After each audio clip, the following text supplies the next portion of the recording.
S'il est assez connu qu'une consommation importante d'oméga 6 favorise l'inflammation, pour les oméga 3, c'est moins connu.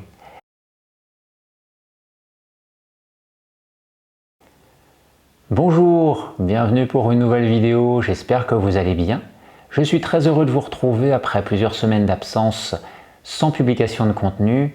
Et aujourd'hui, je souhaite vous parler de l'inflammation chronique et de l'influence des oméga 6, c'est connu, et des oméga 3. Cette influence est beaucoup moins connue pour favoriser l'inflammation.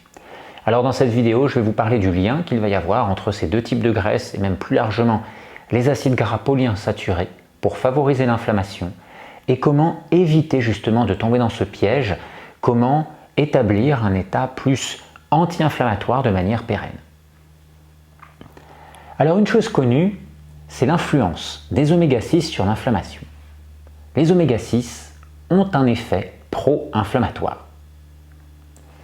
Dans l'alimentation de nos ancêtres, du temps jadis, nous avions un rapport entre les oméga 3 et les oméga 6 qui était assez faible.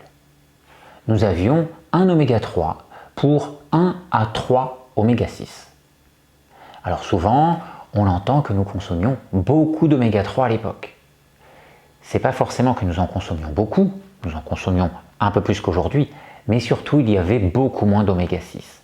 Ce qui fait que cet équilibre permettait d'avoir un état favorable au niveau du fonctionnement de notre corps, au niveau global, mais aussi au niveau de l'inflammation. Et comme la plupart des maladies de civilisation se développent sur un terrain inflammatoire chronique, c'était quelque chose plutôt bénéfique, préventif. Aujourd'hui, notre alimentation a évolué. Nous avons l'industrialisation qui transforme beaucoup les aliments. Nous avons l'alimentation qui est donnée aux animaux, qui n'est pas une alimentation qui leur correspond, à base de céréales, à base de soja par exemple. Et nous avons également les huiles de graines. Et les huiles de graines posent plus de problèmes qu'on n'imagine. Alors tout ça, ça nous a amené déjà à avoir une alimentation qui s'est déséquilibrée avec un peu moins d'oméga 3 et surtout beaucoup plus d'oméga 6. Nous avons maintenant un oméga 3 pour 5 oméga 6, puis un oméga 3 pour 10. Et la moyenne aujourd'hui, on est entre 1 pour 10 et 1 pour 20. Et dans certaines situations extrêmes, on arrive à 1 oméga 3 pour 50 oméga 6. Dans ce contexte, on comprend aisément que ce déséquilibre entre les oméga 6 pro-inflammatoires et les oméga 3 anti-inflammatoires bascule naturellement vers l'inflammation. Et me direz-vous, si c'est juste une question d'équilibre, il n'y a qu'à réduire un peu les oméga 6 et augmenter les oméga 3. Certes, c'est important, mais ce n'est pas toujours suffisant. Toujours pour les mêmes raisons. Aujourd'hui, on est dans le trop, on est dans l'excès. Et cet excès, il peut nous amener par la consommation d'huile, par la consommation de suppléments alimentaires ou une alimentation volontairement très riche en oméga 3 à créer un déséquilibre qui va être différent. On peut des fois ramener l'équilibre oméga 6, oméga 3 dans une fourchette satisfaisante. Parfois, on peut même amener trop d'oméga 3. Mais c'est surtout la notion de quantité globale de ces oméga 3 et plus largement des acides gras polyinsaturés qui peut poser problème. Et là encore, cette situation, elle vient de notre mode alimentaire et de notre mode de vie. Nous avons un mode alimentaire qui est pauvre aujourd'hui en antioxydants. Nos ancêtres, nos lointains ancêtres, avaient une alimentation relativement riche en antioxydants. Même il y a un siècle, les aliments étaient plus riches en antioxydants et nous avions surtout un mode de vie qui était moins agressif, moins oxydatif. Donc l'un dans l'autre, ça fonctionnait. Aujourd'hui, nous avons une alimentation plus pauvre en antioxydants et nous avons surtout un mode alimentaire, un mode de vie qui est beaucoup plus agressif pour le cœur. Par conséquent, nous sommes dans une situation où ces oméga 3 et ces acides gras plus largement polyinsaturés favorisent l'inflammation aussi par la quantité que nous en consommons. Alors pour comprendre un peu mieux le phénomène, regardons de plus près à quoi ressemblent ces fameux acides gras.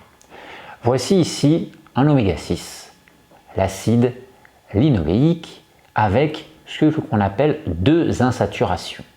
Ce sont des doubles liaisons qui permettent d'accueillir encore des éléments.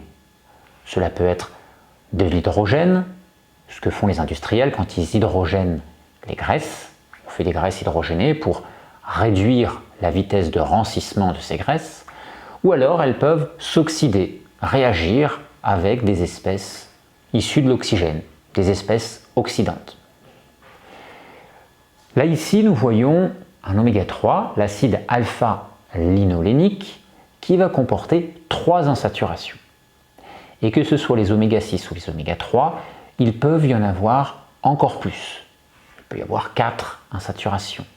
Et chez les oméga 3, on peut même monter jusqu'à 5 voire 6 insaturations. Et plus il y a d'insaturations, plus la molécule est sensible à l'oxydation. Alors, comment notre corps fait-il pour se protéger, pour les stabiliser? Si les industriels utilisent le phénomène d'hydrogénation des graisses, notre corps ne fait pas cela.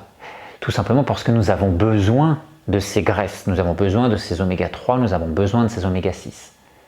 Donc on doit les garder sous une forme stable. Et pour les stabiliser, pour éviter qu'ils ne rancissent au sein de nos cellules, notre corps utilise des antioxydants.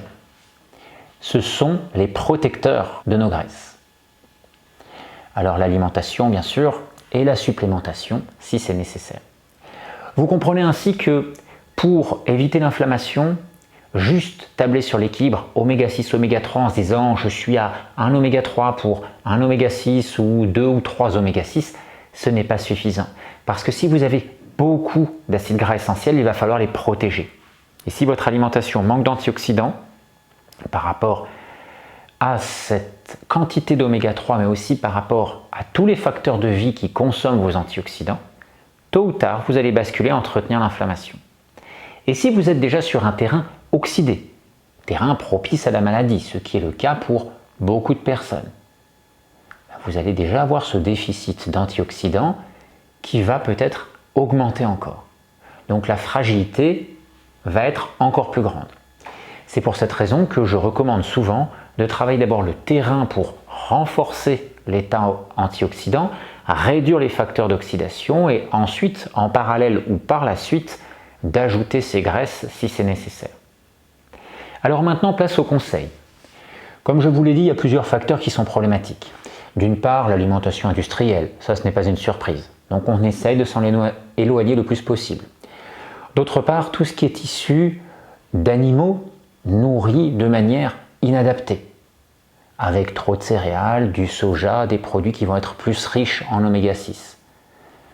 On peut essayer d'aller vers des animaux qui sont nourris de manière plus naturelle ou des animaux sauvages pour les poissons, plutôt des petits poissons qui sont moins pollués, mais on va déjà faire attention à ce facteur-là.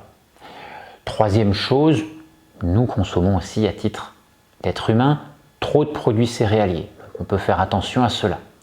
Mais c'est surtout la consommation des huiles de graines qui pose problème. Je dis souvent que l'huile d'olive est une huile relativement neutre. Tout simplement parce que l'huile d'olive contient un peu de gras saturé, contient beaucoup d'acide oléique, acide gras monoinsaturé qui est l'acide gras le plus présent ou l'un des plus présents dans notre corps, et relativement peu finalement, à peu près 10% d'acide gras polyinsaturé. Et même si l'équilibre entre oméga 3 et oméga 6 n'est pas idéal dans l'huile d'olive ne va pas créer de déséquilibre majeur ni apporter des quantités faramineuses d'acide gras polyinsaturé. Ce qui fait que c'est une huile que je qualifie d'assez neutre pour notre corps.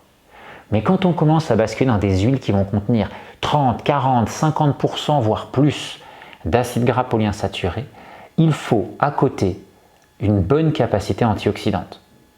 Quand vous prenez de l'huile de lin, quand vous prenez de l'huile de noix, on vous conseille de les conserver au frigo, si possible dans un récipient qui est opaque pour le protéger de la lumière, de ne pas les faire cuire, pour éviter qu'elles ne rancissent prématurément. Pour votre corps, si cette protection antioxydante n'est pas satisfaisante, vos graisses vont rancir. Et quand elles rancissent, c'est l'inflammation. Par conséquent, je recommande souvent de faire attention aux huiles de graines parce que c'est très facile de basculer sur des quantités importantes. Les huiles de graines peuvent servir de complément à l'alimentation pour équilibrer les choses, mais ne doivent pas être utilisées en grande quantité. Et notre problème aujourd'hui, c'est que nous les utilisons en grande quantité.